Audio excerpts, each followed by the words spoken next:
आज का video basically हमारा है क्लास 10th बिहार बोर्ड का जो अभी त्रैमासिक वाला एग्ज़ाम चल रहा है, जो कल आप लोगों का एग्ज़ाम है, हम उसी के ऊपर ये वीडियो बनाने जा रहे हैं। तो जो भी बच्चे कल एग्ज़ाम देने वाले हो, इस वीडियो को शुरू से लेकर लास्ट तक ज़रूर देखो। इंशाल्लाह आपका इसमें से क्वेश्चन फंसेगा। तो चलिए शुरू करते हैं बिना किसी देरी के। पहला सवाल है हमारा, सोहेल अज़ीमाबादी का कौन सा अफसाना हमारे निसाब में शामिल है? तो सोहेल अज़ीमाबादी का कौन सा अफसाना हमारे निसाब में शामिल है? भाभी जान का अफसाना हमारे निसाब में शामिल है। अगला सवाल, अफसाना भाभी जान किसका लिखा हुआ है? अफसाना भाभी जान सोहेल अज़ीमाबादी का हुआ है। सेम सवाल है, सिर्फ उल्टा पुल्टी करके पूछा गया है। अगला सवाल, सोहेल अज़ीमाबादी का असल नाम क्या था? सोहेल अज़ीमाबादी का असल नाम सैयद मुजीबुर रहमान था। तो ऑप्शन बी इसका सही करेक्ट आंसर होगा। अगला सवाल, सोहेल अज़ीमाबादी कब पैदा हुए? तो इसका सही आंसर हो जाएगा प्यारे बच्चों 1911 ईस्वी को। सोहेल अज़ीमाबादी कब पैदा हुए थे? 1911 ईस्वी को पैदा हुए थे। अगला सवाल, सैयद मोहम्मद मोहसिन कब पैदा हुए थे? सैयद मोहम्मद मोहसिन के बारे में है 10 जुलाई 1910 ईस्वी को पैदा हुए थे। तो इसका ऑप्शन ए सही हो जाएगा। अगला सवाल, सैयद मोहम्मद मोहसिन के वालिद का नाम क्या था? तो सैयद मोहम्मद मोहसिन के वालिद का नाम सैयद मोहम्मद रशीद था। इसका करेक्ट आंसर सी हो जाएगा। अगला सवाल है, सैयद मोहम्मद मोहसिन किस मौजू के प्रोफेसर थे? तो भाई सैयद मोहम्मद मोहसिन नफ्सियात के प्रोफेसर थे। किसके प्रोफेसर थे? नफ्सियात के प्रोफेसर उन्हें कहा जाता था। अगला सवाल है, सैयद मोहम्मद मोहसिन किस सनफ़ के लिए जाने जाते हैं? सैयद मोहम्मद मोहसिन अफसाना निगारी के लिए जाने जाते हैं। किसके लिए? अफसाना निगारी के लिए जाने जाते हैं। अगला सवाल है प्यारे बच्चों, अफसाना कटी हुई शाख किसने लिखा? अफसाना कटी हुई शाख कमर जहां ने लिखा। किसने लिखा? कमर जहां ने लिखा। अगला सवाल, कमर जहां की पैदाइशी ताल्लुक़ सूबा बिहार के किस ज़िला से है? तो कमर जहां का पैदाइशी ताल्लुक़ सूबा बिहार के ज़िला समस्तीपुर से है बच्चों। ऑप्शन सी हो जाएगा, ऑप्शन बी। अगला सवाल है, अफसाना फ़रार का मरकज़ी किरदार कौन है? तो अफसाना फ़रार का मरकज़ी किरदार है महमूद। महमूद नाम का जो लड़का है वो क्या है? अफसाना फ़रार का मरकज़ी किरदार है। तो ऑप्शन सी इसका करेक्ट आंसर होगा। अगला सवाल है, कमर जहां की पहली कहानी कौन सी है? तो कमर जहां की पहली कहानी है हमारे यहाँ पर जुनून वफ़ा हो जाएगा। क्या हो जाएगा? जुनून वफ़ा। अगला सवाल, असद किस अफसाने का किरदार है? तो प्यारे बच्चों, असद नाम से जो किरदार है वो है आपका कटी हुई शाख। किसमें है? कटी हुई शाख का किरदार है। अगला सवाल है प्यारे बच्चों, अफसाना भाभी जान का मरकज़ी किरदार कौन है? तो ये हर एक बच्चा को पता है कि अफसाना भाभी जान का मरकज़ी किरदार कौन होगा? रुकैया भाभी होगा। कौन होगा? रुकैया भाभी ही इसका मरकज़ी किरदार होगा। अगला सवाल, सैयद मोहम्मद मोहसिन कब नौकरी से सबकदोश हुए? यानी उन्होंने अपनी नौकरी कब छोड़ा? तो सैयद मोहम्मद मोहसिन 1974 ईस्वी में नौकरी से सबकदोश हुए। अगला क्वेश्चन है, भाभी जान को कॉलेज से कितना रुपया महीना मिलता था? तो भाभी जान को कॉलेज से 400 रुपये महीने में मिलता था। कितना? 400 रुपये महीना मिलता था। अगला सवाल है बच्चों, मज़मून किस किस्म का नसरी सनफ़ है? तो मज़मून एक कदीम सनफ़ है। कैसा है? कदीम सनफ़ है। ऑप्शन ए सही आंसर हो जाएगा। अगला सवाल है, ग्लोबल वार्मिंग कैसा मसला है? तो ग्लोबल वार्मिंग एक संगीन मसला है। कैसा है? संगीन मसला है। अगला सवाल देखो, सिराज के वालिद का नाम क्या था? तो सिराज के वालिद का नाम क्या था बच्चों? बरकत अली था। क्या था? बरकत अली था। अगला सवाल, ग्लोबल वार्मिंग किस किस्म का नसरी नमूना है? तो ग्लोबल वार्मिंग एक साइंसी मजमून है। क्या है बच्चों? साइंसी मजमून है, सियासी नहीं है बल्कि साइंसी मजमून है। अगला सवाल देख लो, ज़मीन के दर्जे हरारत में बतदरीज इजाफा को क्या कहते हैं? ताबनाकी कहते हैं, ताबिश कहते हैं, ग्लोबल वार्मिंग कहते हैं या तपिश कहते हैं? तो इसका करेक्ट आंसर ग्लोबल वार्मिंग हो जाएगा। क्या हो जाएगा? ग्लोबल वार्मिंग हो जाएगा।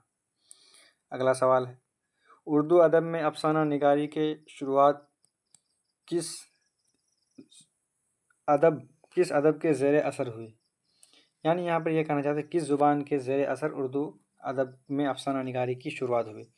तो ऑप्शन ए है अरबी, ऑप्शन बी है फ़ारसी, ऑप्शन सी है अंग्रेज़ी और डी है पंजाबी। तो ये गलत हो जाएगा। ऑप्शन सी सही करेक्ट आंसर होगा। अगला सवाल, सोहेल आज़िमाबादी ने कौन सा नावल लिखा? तो बच्चों इसका सही करेक्ट आंसर हो जाएगा ऑप्शन ए सही हो जाएगा, बेजर के पौधे। अगला क्वेश्चन, तो प्यारे बच्चों ये था हमारा ऑब्जेक्टिव। अब चलो कुछ सब्जेक्टिव की बात कर लेते हैं, इसको भी आप लोग ज़रूर देखो। इस सब्जेक्टिव से आपका ऑब्जेक्टिव भी सॉल्व होगा और आपके लिए सब्जेक्टिव भी बनेगा। तो सवाल है, ग्लोबल वार्मिंग कैसा मसला है? तो ग्लोबल वार्मिंग एक संगीन मसला है, इससे आपका ऑब्जेक्टिव भी सॉल्व हो जाएगा, सब्जेक्टिव भी सॉल्व हो जाएगा। तो आप लोग इसको भी देखो। मुनासिब सवाल है, सभी ज़मीन सभी जानदारों के लिए मुनासिब है या गैर मुनासिब? टाइपिंग मिस्टेक है थोड़ा सा। तो इसका सही जवाब हो जाएगा ज़मीन सभी जानदारों के लिए मुनासिब है। अगला सवाल है, ग्लोबल वार्मिंग क्या है? तो इसका जवाब हो जाएगा ज़मीन के दर्जे हरारत में मुसलसल इजाफा होना ही ग्लोबल वार्मिंग कहलाता है। यानी ये जो हम ज़मीन की गर्मी बढ़ रही है तो ये धीरे धीरे बढ़ते जाएगा, तो इसी प्रक्रिया को क्या कहते हैं? हम ग्लोबल वार्मिंग कहते हैं। अगला सवाल देखिए, ग्रीन हाउस गैसों में कौन कौन गैस है? तो ग्रीन हाउस गैसों में कार्बन डाइऑक्साइड है, मीथेन है, नाइट्रस ऑक्साइड है और ओजोन वगैरह हैं। तो ये सब ग्रीन हाउस गैसेज हैं। तो आपका ऑब्जेक्टिव में ये सब आ सकता है और सब्जेक्टिव में भी पूछ सकता है। अगला सवाल, ज़मीन के दर्जे हरारत में कार्बन डाइऑक्साइड और मीथेन गैसों का कितना इजाफा हुआ है? तो इसका सही जवाब हो जाएगा पहले के मुकाबले में कार्बन डाइऑक्साइड 31% और मीथेन 149% ज़्यादा पैदा होने लगी है। अगला सवाल, ग्लोबल वार्मिंग से बचने के लिए तलबा को अब्दुल कलाम साहब ने कौन सा जादुई मंत्र बताया?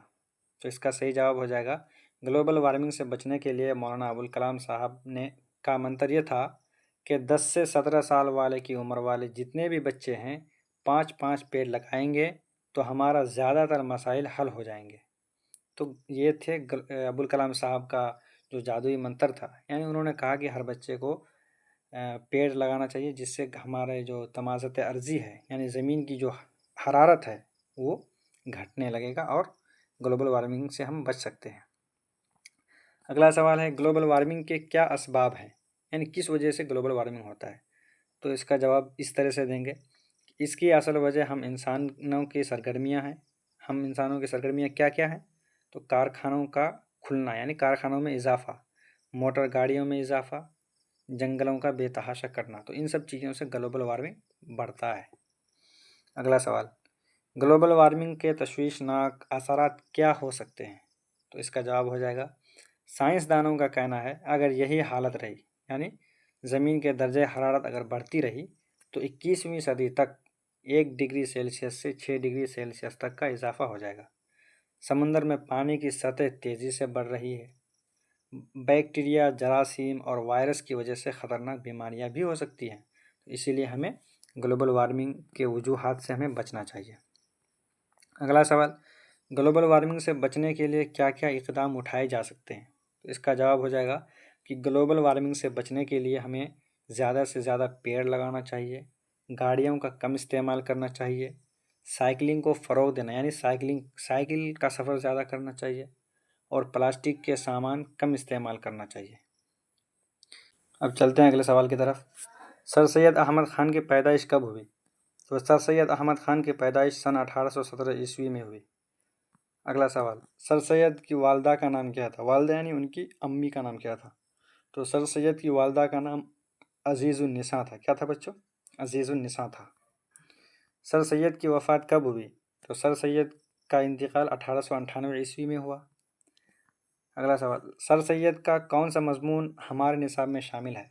तो हमारे निसाब में कौन सा मज़मून है उनका शामिल? सर सैयद का मज़मून है हमारे निसाब में क्या? रिया। क्या ये टाइपिंग मिस्टेक है, वो हो जाएगा रिया, रिया, रिया, इस तरह होगा। अगला सवाल देखिए, सर सैयद की ज़िंदगी के बारे में 5 जुमले लिखिए। तो लिख दीजिए उनके बारे में। सर सैयद अहमद ख़ान दिल्ली के एक मुअज़्ज़ज़ घराने में पैदा हुए, ये एक पॉइंट हुआ। अगला पॉइंट है उनकी वालदा का नाम अज़ीज़ुन्निसा था। सर सैयद की तालीम और तरबियत अल्लाह के नहीं बल्कि अम्मी के ज़ेर साया हुई। यहाँ भी टाइपिंग मिस्टेक है, यहाँ पर अम्मी होगा, अम्मी। क्या होगा बच्चों? अम्मी होगा, अम्मी, अम्मी के ज़ेर साया हुई। अगला है, सर सैयद ने अलीगढ़ मुस्लिम यूनिवर्सिटी का क़याम किया। और सर सैयद ने एक रिसाला तहज़ीबुल अखलाक नाम से भी जारी किया था। अगला सवाल है, मज़मून के बारे में 5 जुमले लिखिए। तो लिखिए, एक पहला है, मज़मून निगारी अदब की कदीम सनफ़ है। देखिए बच्चों, ऑब्जेक्टिव में यही सवाल आया था और अभी हम यहाँ पर सब्जेक्टिव में भी आ गए। तो सब्जेक्टिव भी पढ़िएगा तो आपका इससे भी ऑब्जेक्टिव सॉल्व होगा, ऑटोमेटिक होगा। तो मज़मून में एक ही उन्वान पर बहस होती है, ये भी सही। मज़मून निगारी में काफ़ी वुसअत और फैलाव है, यानी जितनी बातें कर सकते हो उसके बारे में कर सकते हो। मज़मून किसी मौजू पर भी लिखा जा सकता है, कोई मुतय्यन नहीं है, किसी पर भी लिखा जा सकता है। मज़मून मुख्तसर भी होता है और तवील भी होता है। ज़ाहिर बात है, जब इसमें वुसअत है तो इसको आप बड़ा भी लिख सकते हो और छोटा भी लिख सकते हो। अगला सवाल, सर सैयद की अदबी खिदमात पर रोशनी डालिए। तो सर सैयद की बहुत सारी अदबी खिदमात हैं, उनमें से कुछ देखिए। सर सैयद को बुज़ुर्ग कौम के नाम से भी जाना जाता है। सर सैयद ने आसार व सनादीद, खुतबात अहमदिया और असबाब बगावत हिंद लिखा, यानी ये सब किताबों के नाम है। उर्दू में सादा नसर निगारी सर सैयद की देन है, यानी उर्दू पहले बहुत मुश्किल अल्फाजों का इस्तेमाल किया करते थे लोग, लेकिन सर सैयद साहब आने के बाद इन्होंने एकदम बिल्कुल आसान अल्फाजों को इस्तेमाल किया और उर्दू को आसान बनाया। सर सैयद ने अलीगढ़ मुस्लिम यूनिवर्सिटी का क़याम किया। सर सैयद की इल्मी तहरीक को अलीगढ़ तहरीक के नाम से याद किया जाता है। अगला सवाल है बच्चों, आसार व सनादीद के मुसन्निफ़ कौन है? तो आसार व सनादीद के मुसन्निफ़ सर सैयद अहमद खान साहब हैं। कौन है? सर सैयद अहमद खान साहब। अगला सवाल, सर सैयद ने साइंटिफिक सोसाइटी का क़याम कहाँ किया? तो इसका सही जवाब है गाज़ीपुर में। कहाँ पर? गाज़ीपुर में। सवाल है, सर सैयद का इंतकाल कहाँ हुआ? तो प्यारे बच्चों, सर सैयद का इंतकाल अलीगढ़ में हुआ और उन्हीं पर उनका मदफून हुए, यानी उनका कब्र अलीगढ़ के अंदर ही है, हम देख के भी आए हैं। तो प्यारे बच्चों, ये था आप लोगों के लिए कुछ क्वेश्चन। आप लोग इसको एक बार ज़रूर देखिए, जिसको समझ में नहीं आए 2 बार देखिए और आप लोग देख के जाइए, फिर हमें आकर के कमेंट में बताएं क्वेश्चंस आए थे कि नहीं आए थे, और हम कहते हैं कि इसी से ज़रूर आएगा क्वेश्चन। तो ठीक है, आप लोग अगर वीडियो आप लोग को पसंद आई है तो लाइक कीजिए, शेयर कीजिए दोस्तों में, और चैनल को सब्सक्राइब करना ना भूलें। तो मिलते हैं अगले वीडियो में, तब तक के लिए खुदा हाफिज़।